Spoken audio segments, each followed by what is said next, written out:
안녕하세요. 방자매의 SPI 강의 세 번째 시간입니다. 오늘은 12번 간섭부터 시작해 보겠습니다. 간섭이란 두 개 이상의 파동이 만나게 되면 서로 영향을 주고받는 현상을 말합니다. 자, 파도 두 개가 서로 만나는 모습을 상상해 보세요. 만약에 같은 방향으로 오고 있는 두 파도가 합쳐지면 원래보다 더 높고 큰 파도가 될 거고요. 서로 반대편에서 오는 파도가 부딪히면 서로를 상쇄시켜서 파도가 푹 꺼져 버릴 겁니다. 네, 초음파도 마찬가지입니다. 위상이 같은 두 음파가 만나게 되면 신호가 합쳐져서 더 강하고 센 파동이 돼요. 우리는 이거를 보강간섭이라고 부릅니다. 위상이 반대인 두 음파가 만나면 서로를 상쇄시켜서 신호가 약해지거나 아예 사라지게 됩니다.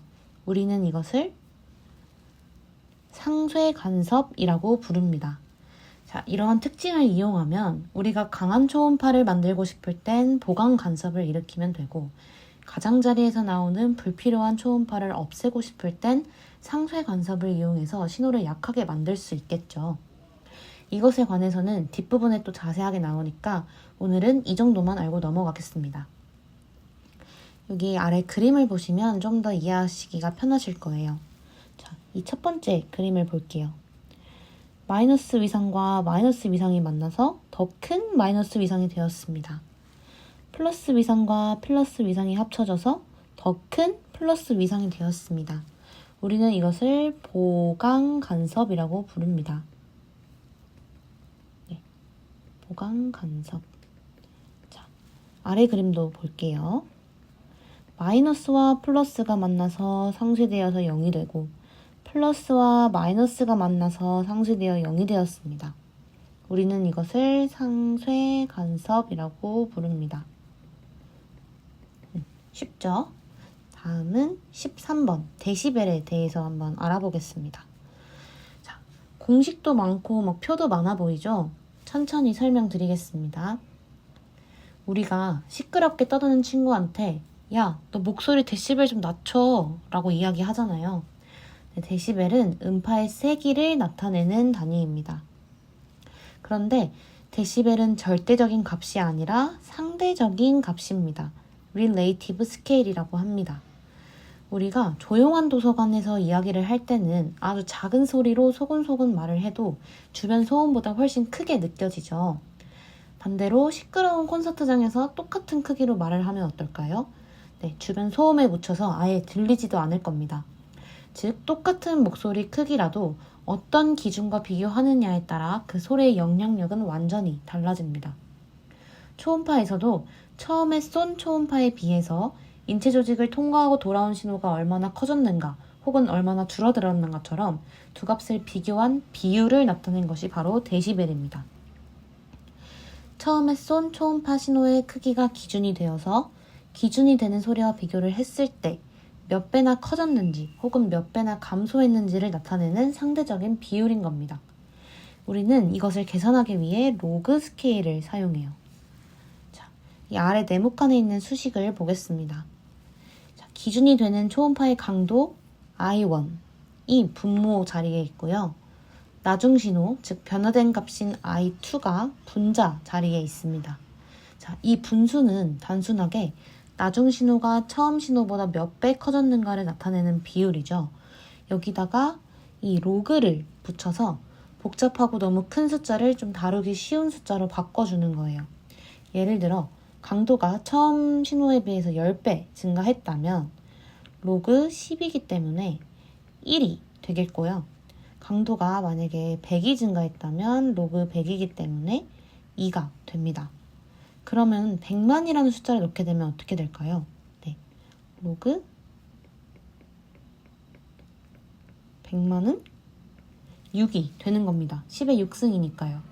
이렇게 로그를 씌웠더니 100만이라는 큰 숫자가 단 6이라는 아주 간단한 숫자로 바뀐 거예요.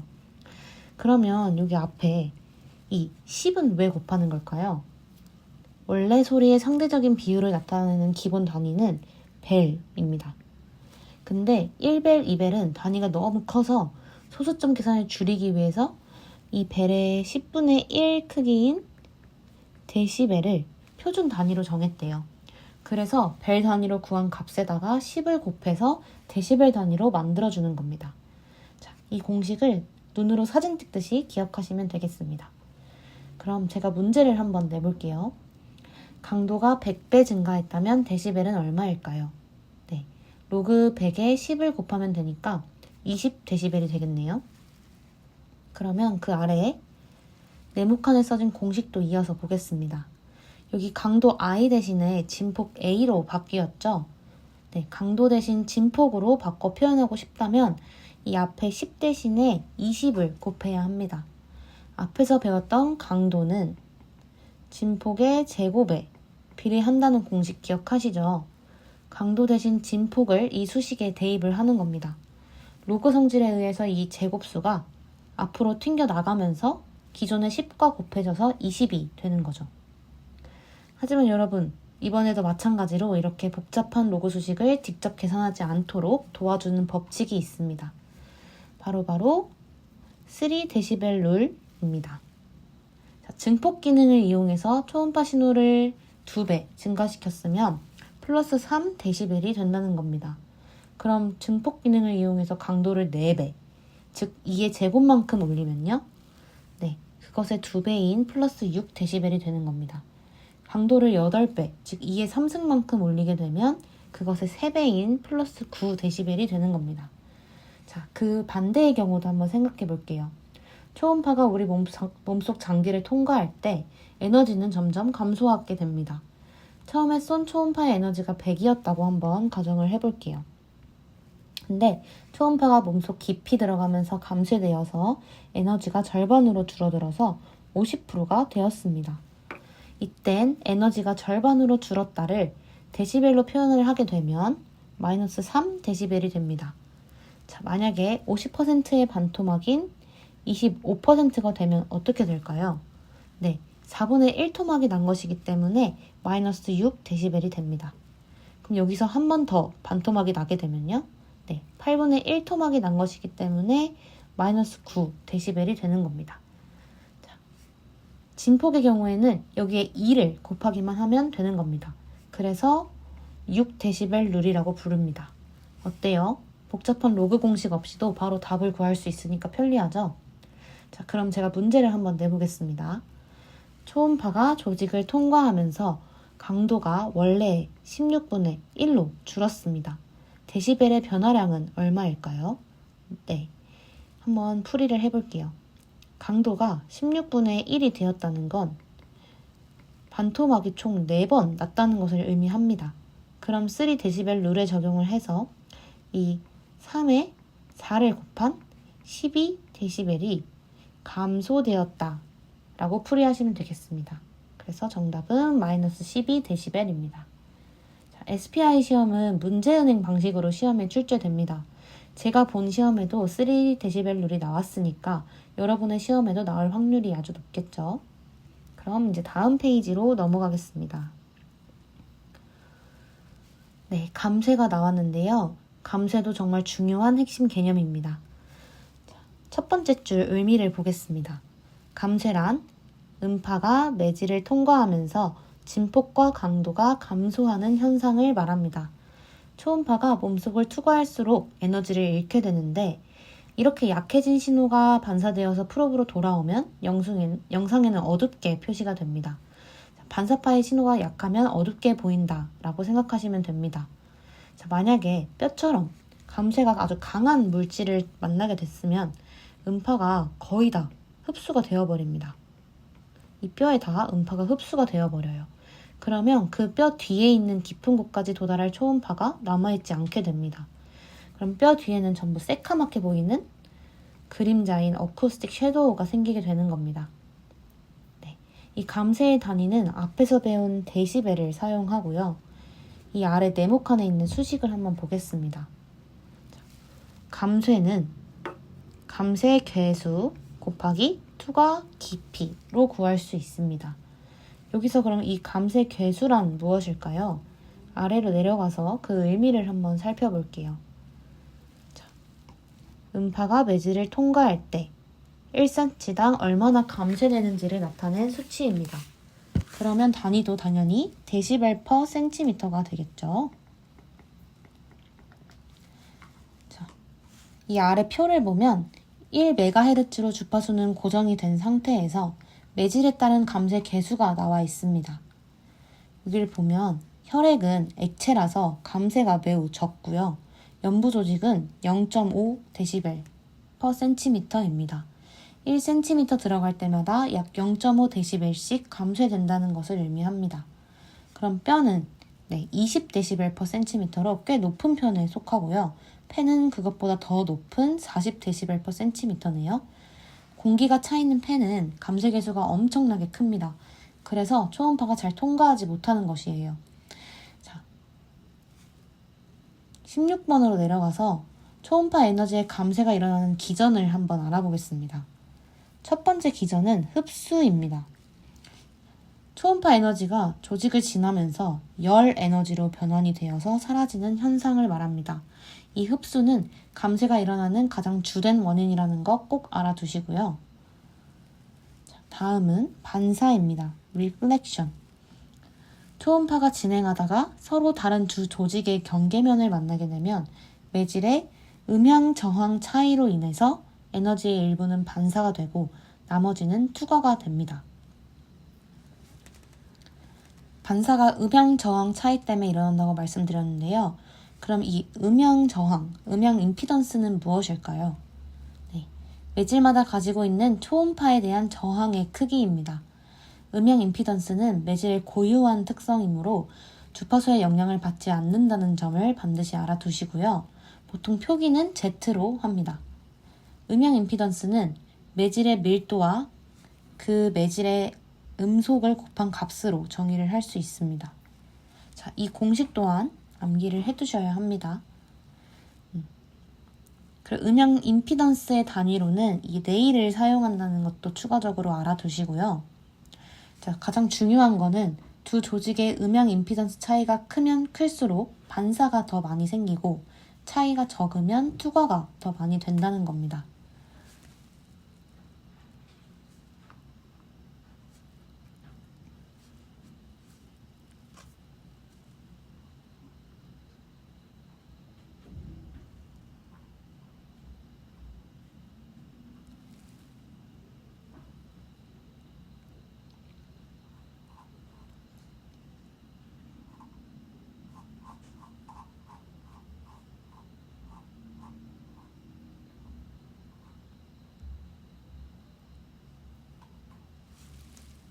뒷장에서 제가 추가적인 설명을 하나 드릴게요.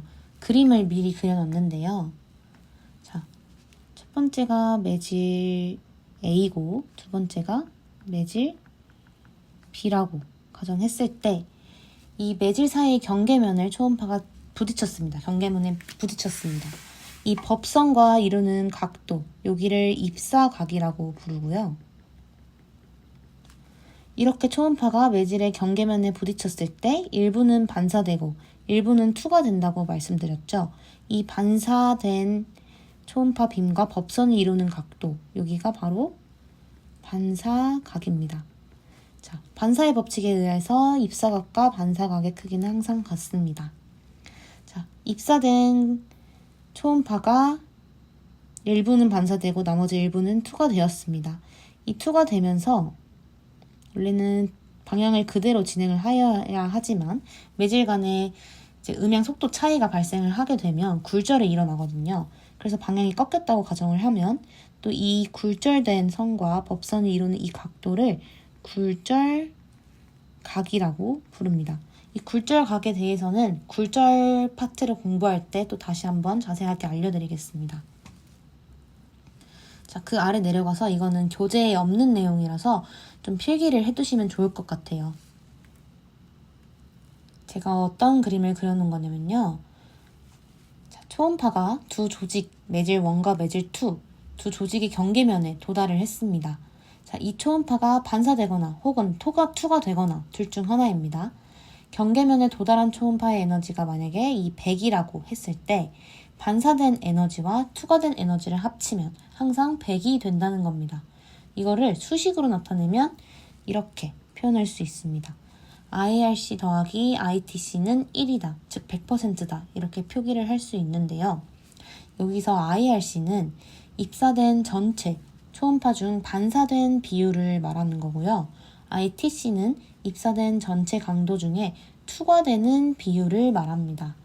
즉 반사된 비율과 투과된 비율을 합하면 에너지 보존 법칙에 의해 항상 1이 된다는 겁니다. 실제 사례를 한번 들어볼게요. 지방과 간은 임피던스 차이가 매우 작습니다. 그래서 IRC가 약 0.8% 정도 됩니다. 그럼 투과되는 양 ITC는 얼마 정도 될까요? 네, ITC는 99.2%가 되겠죠? 둘이 합하면 100%여야 하니까요. 네, 입사한 대부분의 초음파가 반사되지 않고 투과된다는 걸 의미해요. 그래서 더 깊은 곳까지 초음파가 도달할 수 있게 되는 겁니다. 자, 그럼 그 반대로 연부 조직과 공기가 만나는 경계면의 임피던스 차이는 매우 큽니다. 자, 이 공기를 초음파가 만나는 순간 IRC는 무려 99.9%에 달해요. 초음파가 거의 다 반사되어서 몸 안으로 들어가지를 못합니다. 우리가 초음파 검사를 할 때 피부에 젤을 듬뿍 바르는 이유가 바로 이 공기층을 없애기 위해서입니다. 다시 이제 앞으로 넘어가서 추가적으로 설명드릴게요. 네 번째 줄을 보면요. 음향 임피던스 차이만큼이나 중요한 게 초음파의 입사 각도입니다. 자, 우리가 프로브를 수직으로 세워서 쏘느냐 아니면 비스듬하게 쏘느냐가 중요하다는 거예요. 만약에 수직 입사, 노멀 인시던스의 경우에는 경계면에 수직으로 부딪힌 음파가 들어온 길 그대로 반사가 되어서 탐촉자로 돌아옵니다. 제가 그림으로 간단하게 그려볼게요. 자, 만약에 이렇게 수직 입사를 하게 되면 경계문에 부딪히는 음파가 들어온 길 그대로 이렇게 방향 그대로 반사가 되어서 탐촉자로 돌아오게 됩니다. 그러면 경계면에서 튕겨나온 반사파를 이 탐촉자가 100% 수신을 할 수 있어서 영상에 매우 진하고 선명하게 나타납니다. 자, 그럼 사입사의 경우에도 한번 그림을 그려보겠습니다. 자, 이렇게 비스듬히 입사를 했습니다. 이렇게 초음파를 비스듬히 쏘면 입사각과 여기를 법선이라고 했을 때 입사각과 동일한 크기로 반사파가 엉뚱한 곳으로 튕겨 나가버리죠. 프로브는 당연히 이 위치에 있을 텐데요. 따라서 경계면에서 반사가 일어나더라도 그 음파가 탐촉자로 돌아오질 않습니다. 결과적으로 탐촉자가 수신하는 반사파 신호는 거의 0에 가까워집니다. 이 사입사는 반사파를 딴 곳으로 튕겨 내보낼 뿐 아니라 굴절을 일으키기 때문에 심각한 초음파 아티팩트를 만들어냅니다. 이러한 이유로 초음파 검사 시에 탐촉자를 최대한 수직으로 90도로 대려고 노력을 하는 겁니다. 그래서 반사는 입사각의 영향을 받는다라고 말을 하는데요. 이 말뜻은 수직 입사를 벗어나서 만약에 입사각이 생기실수록 탐촉자로 돌아오는 반사파의 에코가 급격히 줄어들어서 영상의 질이 떨어지거나 신호를 놓치게 된다라는 의미로 이해하시면 되겠습니다. 그 아랫줄에 또 정반사와 난반사에 대한 개념이 나와 있는데요. 정반사란 매끄러운 면에 부딪혀서 이렇게 매끄러운 면에 초음파가 부딪혀서 한 방향으로만 정돈되어서 튕겨나가는 반사를 말합니다. 이렇게 표면이 매끄러우면 입사 각도와 동일한 각도로 반사가 이루어집니다. 자, 그럼 난반사란 무엇일까요? 네, 난반사는 울퉁불퉁한 면에 부딪혀서 이 반사파가 여러 방향으로 튕겨나가는 현상을 말합니다. 이렇게 표면이 거칠면요, 입사된 파동들이 사방팔방 흩어지는 겁니다. 네, 어렵지 않으시죠? 그러면 그 다음으로 넘어가겠습니다. 여기 초음파 젤을 사용하는 이유도 한 번 더 읽어보시고요. 그 다음은 산란에 대해서 말씀을 드려야 되는데요. 산란을 알아보기 전에 그 다음 내용인 굴절을 먼저 공부하면 좋을 것 같아요. 왜냐면 굴절은 반사와 같이 공부하는 것이 이해에 좀 도움이 되거든요. 그래서 이 17번 굴절부터 먼저 공부를 해볼게요. 반사는 초음파가 경계면을 만났을 때 튕겨나오는 현상이죠. 굴절은 초음파가 경계면을 뚫고 투과하면서 그 방향이 꺾이는 겁니다. 여기 그림에서 보시면 입사된 초음파가 있는데 반사는 이렇게 튕겨나가는 현상이고 굴절은 이렇게 투과가 되는데 그 방향이 이렇게 안쪽으로 꺾이든 바깥쪽으로 꺾이든 방향이 꺾이는 현상이 바로 굴절입니다. 영어 스펠링도 서로 헷갈리시면 안 돼요. 반사는 reflection에서 L이고요. 굴절은 꺾이는 현상이니까 이 R을 쓴다는 거 기억하실게요. 자, 그럼 반사는 무엇 때문에 일어난다고 했었죠? 네, 두 매질의 임피던스 차이 때문이었죠. 굴절은 왜 일어났냐면요. 두 매질의 전파 속도 차이 때문에 일어납니다. 절대 임피던스 때문이 아닙니다. 굴절이 일어나려면 또 다음 두 가지 조건이 모두 충족이 되어야 합니다. 뒤로 넘어가시면 제가 굴절의 두 가지 조건이라고 써놓았어요. 별표 쳐주시고요. 이 중 하나라도 빠지면 굴절은 일어나지 않습니다. 자, 첫째는 비스듬히 들어가야 합니다. 바로 사입사를 하여야 한다는 거예요. 음파가 경계면에 수직으로 들어갈 때는 매질 간의 속도 차이가 나더라도 그냥 직진합니다. 그냥 투과합니다. 둘째는 앞에서 말했듯 두 매질의 전파 속도가 달라야 합니다. 이 속도가 서로 매질의 속도가 같게 되면요. 비스듬히 들어가더라도 방향이 꺾이지 않습니다. 자, 그럼 비스듬히 들어간 음파가 속도가 다른 매질을 만났을 때 어느 방향으로 꺾이는지도 알아야겠죠? 네, 이걸 설명하는 것이 바로 스넬스 법칙입니다. 다시 앞으로 넘어가겠습니다. 자, 맨 아랫줄에 스넬스 법칙에도 별표 쳐주세요. 매질 1과 매질 2가 있습니다. 초음파가 매질 1을 지나고 있는데 두 번째 매질을 만났습니다. 두 번째 매질이 만약에 1번 매질에 비해서 빙판길처럼 속도가 더 빠르면요.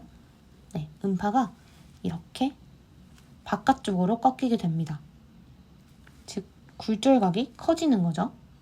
반대로 만약에 두 번째 매질이 진흙길처럼 속도가 더 느리면요. 네, 음파가 안쪽으로 꺾이게 됩니다. 자, 이 빨간 화살표처럼요. 어렵지 않으시죠? 여기 있는 아래 표는 참고하시라고 써놓은 거고요. 이 수치들을 각각 암기하실 필요는 없습니다. 자, 음영 임피던스는 반사를 일으키는 원인이고 전파 속도, 매질 간의 전파 속도는 굴절을 일으키는 원인이다 라는 것만 체크하고 넘어가시면 되겠습니다. 자, 그럼 아까 설명드리지 못한 산란에 대해서 알아보겠습니다. 산란을 제대로 이해하려면 반사와 가장 결정적인 차이점 하나를 머릿속에 딱 찍고 가야 합니다. 그것은 바로 경계면의 크기입니다. 면의 크기. 반사는 간이나 신장 표면처럼 초음파 파장보다 크고 매끄러운 경계면을 만났을 때 초음파가 특정 방향으로 튕겨나가는 현상입니다.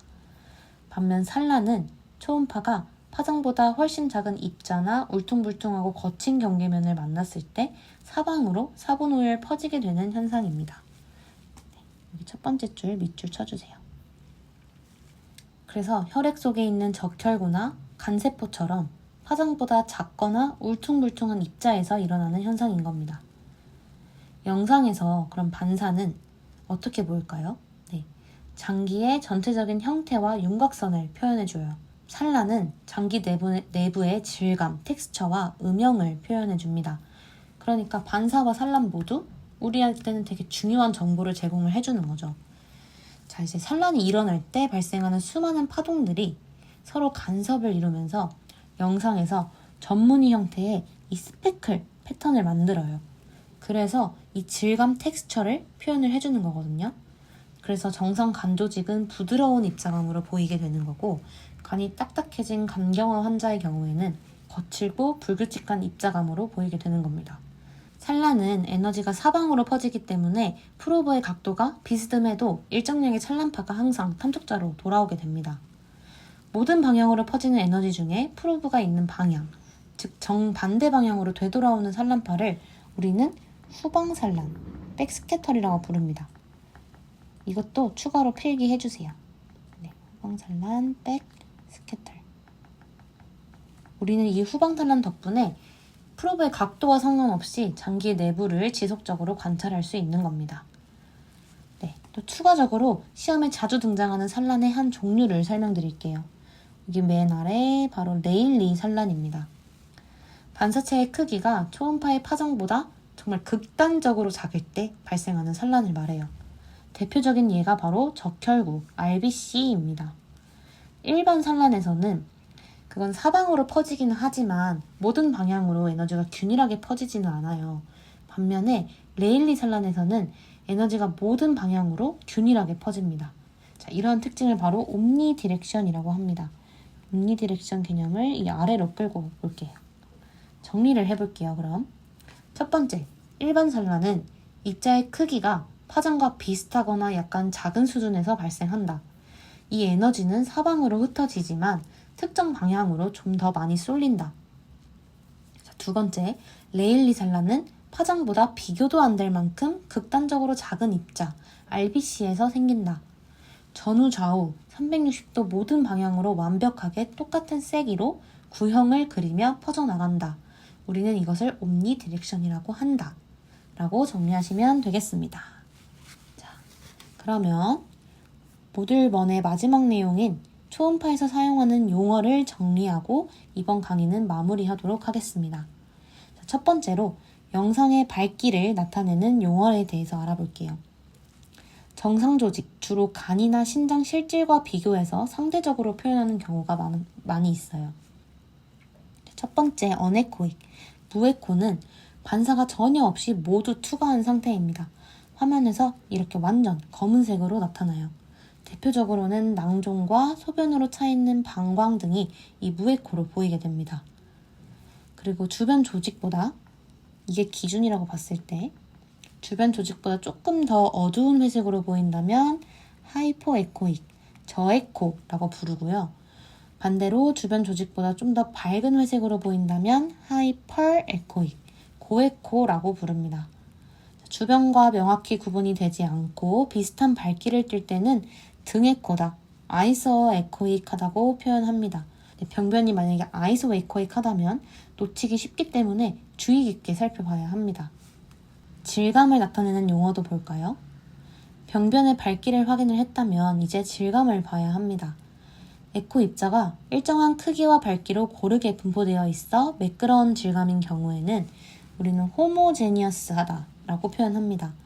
정상적인 간, 비장, 갑상선 실질 등은 이렇게 균일하게 보입니다. 반대로 에코가 고르지 않고 밝은 부분과 어두운 부분이 섞여가지고 거칠어 보이는 질감을 우리는 히테로제니어스하다 라고 표현합니다. 강경화로 인해서 간 실질이 딱딱해진 환자나 악성 종양 같은 것들이 헤테로제니어스한 양상을 보입니다. 그래서 임상에서는 이 병변은 하이포에코익하면서 헤테로제니어스한 질감을 가지고 있어요. 처럼 밝기와 질감을 조합해서 판독합니다. 뒷장으로 넘어가 볼게요. 이미지를 보시면 더 이해가 잘 가실 거예요. 첫 번째 사진은 간 사진인데요. 여기 화살표를 보면 간 실질과 되게 비슷한 병변이 있죠. 우리는 이걸 아이소에코익하다라고 합니다. 그 아래는요. 네, 완전 검정색의 동그란 결절이 있죠.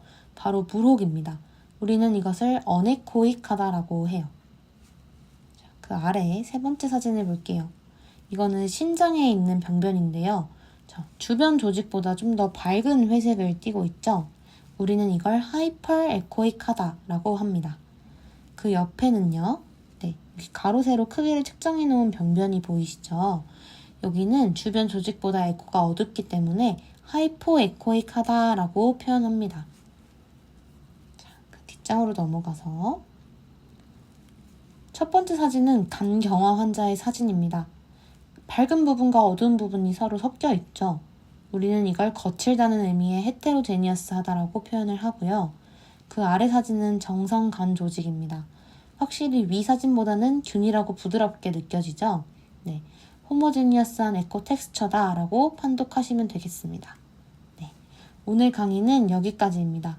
모듈 1이 모두 끝났습니다. 질문이 있으신 분들은 댓글 달아주시고요. 다음 영상에서 만나겠습니다. 수고하셨습니다.